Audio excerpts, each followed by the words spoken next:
Hi friends, রাপাই তাই করি blog চ্যানেলে আপনাদের সকলকে জানাই স্বাগত। সকালটা শুরু করেছি গজুর মুখ ধোয়া নিয়ে। তো আমি রাস্তার মধ্যে বেকারই এলোনি, তো জানি না এবারে মুখ ধুতে ধুতে যদি চলে আসে ওর বাবাকে দাঁড় করে রেখে এসেছি, মানে যেতে দিয়ে চলবে না কিছুতেই। পাউরুটি একদিন না খেলে নয়।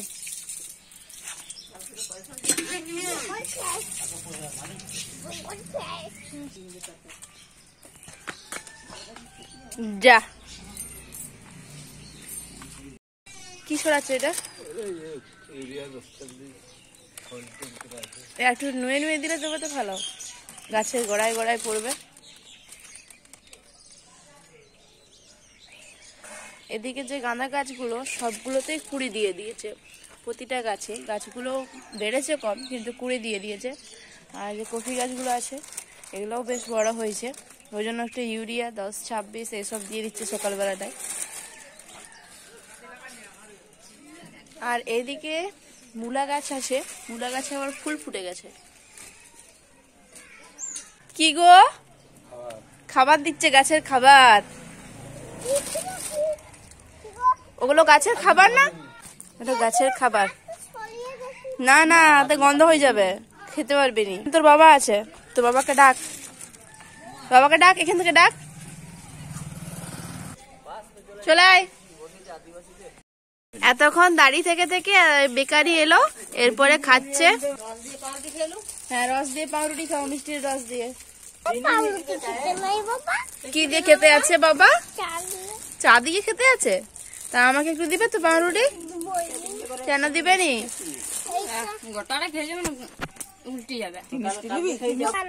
কালো কালো আমি খাবো নি, পাউরুটি দে। হ্যাঁ, পাউরুটি দে।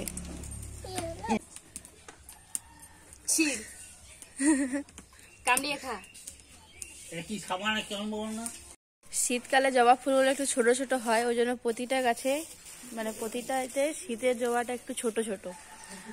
খুব ছোট হয়নি, আগের গুলো মনে হচ্ছে বেশি ছোট হচ্ছে, মানে শীতেও ওরা আর বড় হতে পারছে নি, কুকুরে যাচ্ছে। আর গজু তো এখন বসেছে আমার কাছে বই পড়বে বলে। আমার কাছে বই পড়তে বসলে কি হয় তোর? গজু তো স্কুলে নতুন বই দিয়েছে, তার সাথে ওদেরকে এই মেডেলটা দিয়েছে, ওদের একটা সান্ত্বনা পুরস্কার দিয়েছে এই মেডেলটা। আর অনেকগুলো, কটা বই আছে ওর? 10টা। ওর 10টা নতুন বই আছে, তাই বলছি তাড়াতাড়ি বইগুলো পড়ে শেষ কর, ঠিক আছে? তাড়াতাড়ি বইগুলো। এখন তো গজু আমাদের একটু বড় হয়ে গেছে, একটু বড় ক্লাসে উঠেছে, LKG-তে উঠে গেছে Gaju. Nursery, pre nursery, nursery থেকে পুরো LKG। এই হলো গজুর বই বা অঙ্ক বইগুলো। দেখুন, এগুলো শুধু লিখতে হবে, কাউন্ট করতে হবে। মলাট করে দিয়েছে সব বই, সব বই মলাট হয়ে গেছে।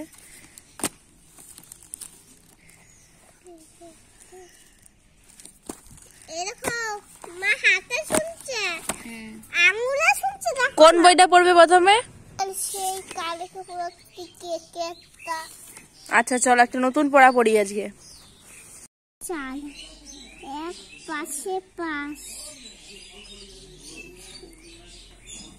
1 1 6 6 1 7 7 1 8।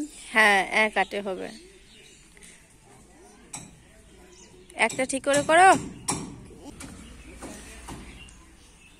1 কাটে। হ্যাঁ,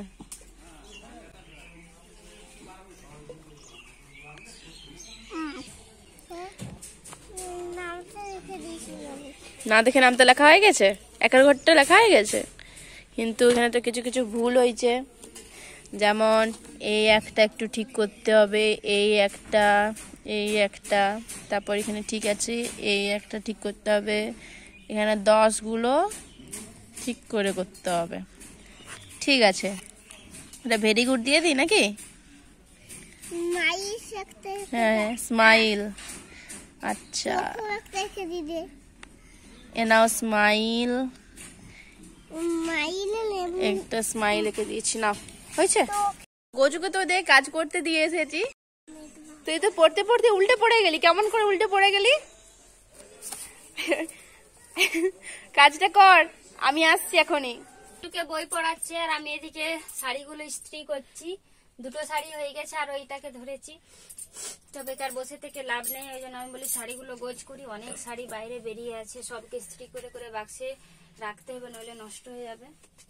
আর আমাদের ঘরে যেই দিকেই তাকাবো সেই দিকেই শাড়ি জামা সবেতে ভর্তি। এখন আবার শীতের দিন, এখন আরো বেশি হয়ে গেছে, কারণ প্রত্যেকের দুটো দুটো করে সোয়েটার, দুটো দুটো তিনটে করে চাদর, যার যেরকম পেরেছে সে সেরকম বার করেছে।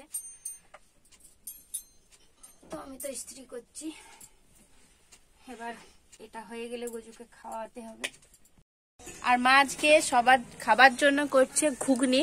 এমনিতেও কাজ আছে, মিস্ত্রিরা লেগেছে কাজে, সবার জন্য ঘুগনি হবে।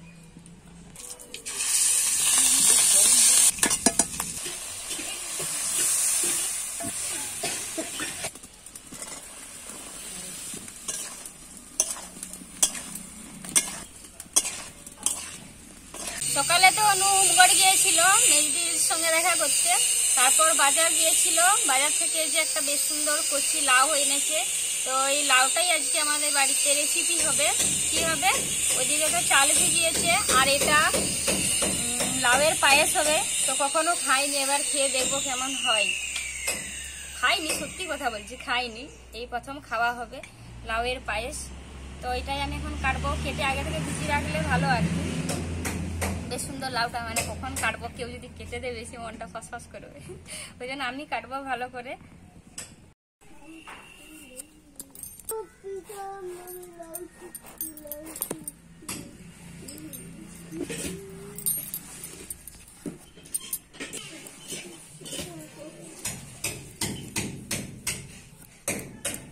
এবারে কচি লাউ তো ওই যে, আর কচি কখন বোঝা যায় বলুন তো, যখন নখ দিলেই বোঝা যাবে কোনটা কচি আর কোনটা বুড়া হয়ে গেছে। কিন্তু আমাকে যখন কিনি সবজিওয়ালাটা বললো, দেখবে যেই লাউয়ের বেশি রুয়া থাকবে সেই লাউ বেশি কচি হয়। অর্থাৎ এখানেই তো বোঝা যাবে। এই বটি আছে, বটি আমি ধার করলাম মাত্র।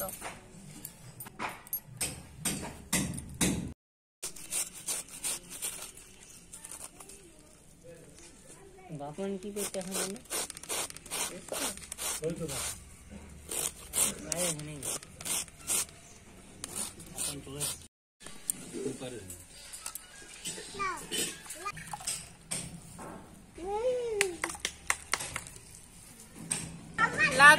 লাউটা তো গ্রেড করে নিয়েছি, তারপরে যে এক গামলা জলে ধুয়ে নিচ্ছি, কারণ ওর রসটা তো দেখতে খারাপ লাগছিল, লাউটা এবারে কালো হয়ে গেছিল, সেজন্য ধুয়ে ওড়নাটাই ছেঁকে ওর রসটা আর কি শুকিয়ে নিচ্ছি।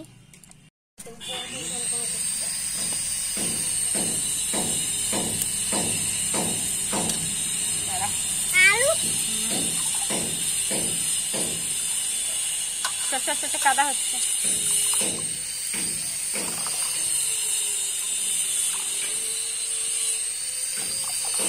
এই ভাবিনি আসলে তুমি খেতে পারবে না কাকুরি কিছু একবারে এখানে খাবে। আর ওইদিকে তো বেগুন পোড়া পান্তা ভাত, মানে ভাতের জন্য আমার ঝামেলা হচ্ছে, তখন খাবেনি বলছিল, আর কম কম ভাত আছে।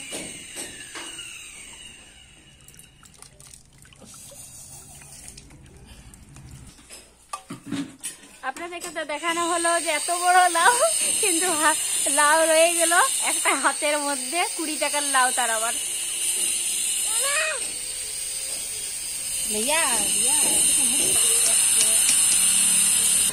এদিকে তো চালটা ভিজানো আছে, তো এই চালটা এখন ছেঁকে নিই, ছেঁকে রেখে দিই। এটি লাউ। আজকে দুপুরে রান্না বান্নাগুলো আমিই করছি, মা শুধু ভাতটা করে দিয়েছে। তারপরে বিমসের তরকারি, বিমসের তরকারিটা আমার হাতেই সবাই খেতে খুব পছন্দ করে। আর বিমসের তরকারিটা একটু মাখা মাখা করলে কিন্তু দারুণ লাগে। সর্ষে বাটা, লঙ্কা আর গুঁড়ো জিরে এই দিয়ে একটু মাখা মাখা করে বিমসেরটা দিয়ে দিলেই হয়ে গেল। তো ফুলকপির ঝোল ফুটছে, আর এদিকে তো আমাদের গজুবাবু খিদে পেয়ে গেছে, তার জন্য ডাল দিয়ে, ওর খুব পছন্দের ডাল আর এই বিমসের তরকারি করেছিলাম, ডাল আর বিমসের তরকারি ওই দিয়ে খাচ্ছে। কি রে, বিমসের তরকারিটা কেমন হয়েছে? ঝাল নাকি বাবা? সেটা কি দিয়ে খাচ্ছে? শুধু ডাল দিয়ে? না, বিনস দিয়ে খাচ্ছে। ডাল বিকেলে তো সব কাজ বাকি, আর এই যে গাছে আরে জল টল সবই দেওয়া হয়ে গেছে। আর ক্যাপসিকাম চারাগুলো তো বাড়ছেই নি, তবে ওই জন্য আমি মাটিতে লাগাবো। যেই বড়টা হয়েছে ওটা মাটিতে লাগালে দুদিনে এবারে বেড়ে যাবে।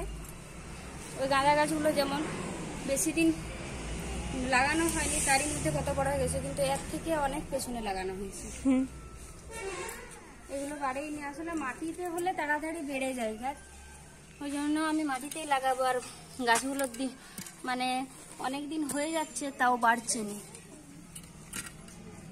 উনুনে একটা খোলা বসিয়ে তার মধ্যে অল্প একটু সরষের তেল আর গোটা গরম মশলা দিয়ে লাউটা ভালো করে ভেজে নিচ্ছি। লাউয়ের পায়েস করার আগে কিন্তু এটা খুব ইম্পর্টেন্ট একটা স্টেপ। তারপরে কড়াইটা একটু জ্বলে গেছে, তার জন্য একটু মানে দুধটা দিতে প্রথমে ধোঁয়া উঠে গেল, তো দুধ দিয়ে দিয়েছি আর অল্প একটু জল দিয়েছি, অনেকটা নাহলে দুধ লাগবে। তারপরে গোটা গরম মশলা, দুটো তেজপাতা দিয়ে ভালো করে নাড়াচাড়া করতে হবে। এটা একটু জাল হয়ে গেলে দুধটা যখন একটু ফুটে যাবে তারপর খেজুর গুড় দিতে হবে। আর এই প্রথমবার আমি পায়েস করছি, যে কোনো পায়েসই এই প্রথমবার করছি। তারপরে দিয়ে দিলাম দুটো কিচমিচ আর এখানে খেজুর গুড়টা দিয়ে দিলাম, এক বাটি দিলাম। আমার মনে হচ্ছে আরও লাগবে একটু, তারপরে আরও দিতে হবে, কেননা আগে দেখি এটা দিয়ে ঘাটার পর দেখছি না আর একটু দিলে ভালো হয়, তো আর একটু দিয়ে দিলাম। বসে গেছি, প্রথমে দেখলেন পায়েস করতে, পায়েস হবে। এরপর এখনো মিক্সিতে আমার অনেক কাজ আছে, পিঠা করার জন্য চাল এখনো কোটা হয়নি, সেগুলো কুটতে হবে, তারপরে পিঠা হবে। আর এখন পায়েসটা করে নিচ্ছি সন্ধ্যাবেলার, মানে এখন জিউদেরকে পাঠানো হবে ওই জন্য করছি। আর এই লাউয়ের পায়েস এই প্রথম করছি, কেমন হবে না হবে জানি না, তার উপরে আবার গুড়ের করছি, কেমন হয় দেখাই যাক। দুধ আর গুড় ভালো করে ফুটে গেলে দিয়ে দিচ্ছি ভেজে রাখা লাউগুলো। তো লাউগুলো দিয়ে একটু ভালো করে মানে মাখিয়ে নিতে হবে, যেহেতু ভাজা লাউগুলো একটু জমাট বেঁধে গেছে। আর সর্ষের তেলটা আছে, তার সাথে খেজুর গুড়টা আছে, ওই জন্য একটু কালারটা হলুদ এসছে।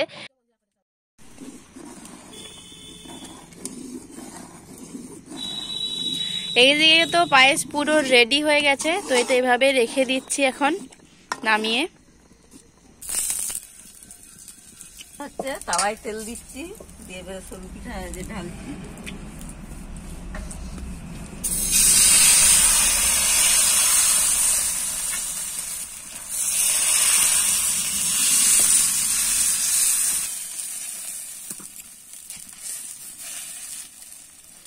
ভাই আছে বলে আবার সেই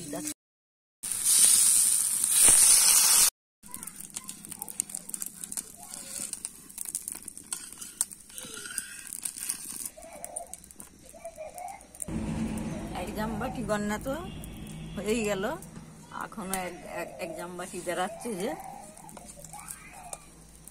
এই যে এখানে এক জামবাটি আছে গন্না, ওইটা আবার একটু গরম জল করি, গরম জল করে এটা একটু করবো, ঢেলে আরো মেখে আবার করবো।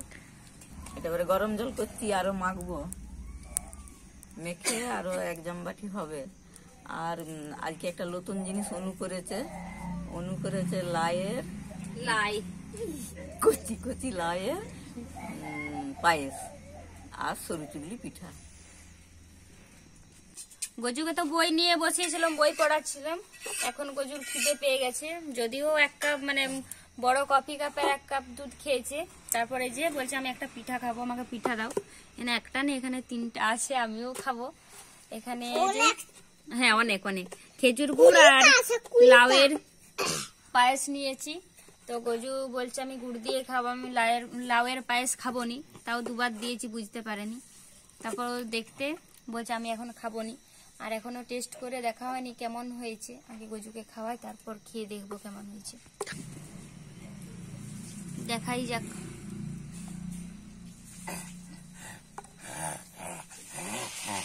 ভালো হয়ে যাবে, তুই খাসনি কেন রে?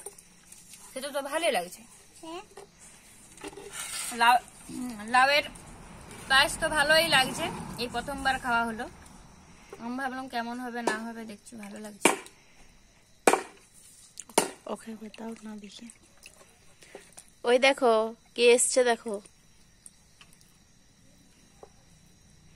শিয়াল। ঠিক বুঝতে পেরে গেছে, ওকে দিলাম আমি, ঠিক বুঝতে পেরে গেছে।